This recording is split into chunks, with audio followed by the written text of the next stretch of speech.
دا خطروي چې دا بیماری به دته ولګي، نو دی ګناهګاریږي په دې باندې. دا ځکه ګناهګاریږي چې دا خو دې ضرر رسوي، بل چا مسلمان ته تکلیف او ضرر رسول زمونږ په شریعت کې، زمونږ په دین کې دا منع دي او جایز نه دي.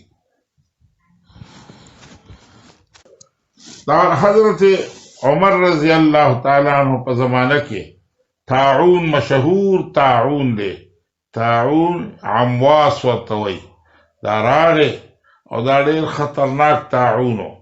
دغه دوران کې حضرت عمر رضی الله تعالی عنہ هغه شام ته، دا د شام په علاقه کې دا طاعون راغلی و، نو شام ته د تلو اراده وفرمایله چې هلته کې د دې طاعون د ختمولو یا د دې سره د مقابلې کولو څه تدبیر او څه فکر وکړي.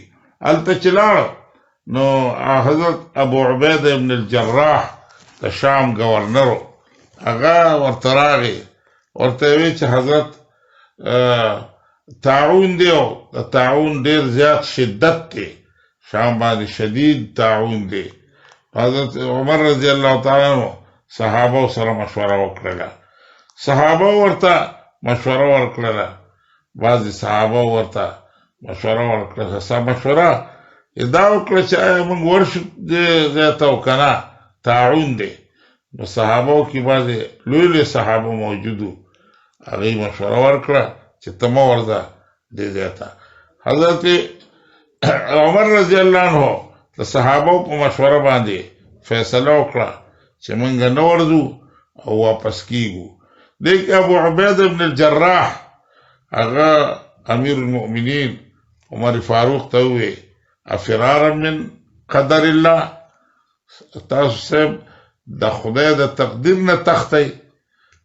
نو حضرت عمر رضی الله تعالی عنہ په دې الفاظ پې ډېر ښه ونه لګېدل، ورته یې ویل نعم، ورته یې ویل چې ای ابو عبیده کاش چې دا الفاظ ما ستا نه نه وی اورېدلي، ځکه ته ډېر سمجدار قابل او هوښیار انسان یې، دا الفاظ تا له نه وو پکار.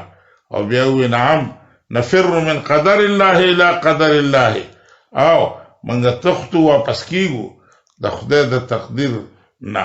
خدا دا چې کم کار من کو واپسی کو دام د خدای تقدیر دی، د خدای تقدیر طرف ته ځو. نو مطلب زما دا و چې ګوره هغه اراده وکړله د واپسۍ، دا د دې وجې نه چې د زمونږ ملګرو ته فوجانو ته دوی ته دا بیماري ونه لګي. بعضې بیمارۍ متعدي وي، متعدي بیماري یو بل ته لګي، د دې وجې نه د هغه چا نه د هغه ځای نه ځان ساتل پکار دي چې د ده بیماري بل چا ته لګي، یا بل چا له پکار دي چې دغه ځای نه ځان وساتي چې ده ته د هغې د بیمارۍ لګېدو خطره وي. نو دا ټولې واقعات دا ثابت دي، راغلي دي. د دې وجې نه چې کوم کس په دې بیمارۍ کې مبتلا وي یا څه علامې داسې وي د مبتلا کېدو، هغه له پکار دي چې داسې ځایونو او مجالسو نه ځان وساتي چې بل چاته د لګېدو خطره وي.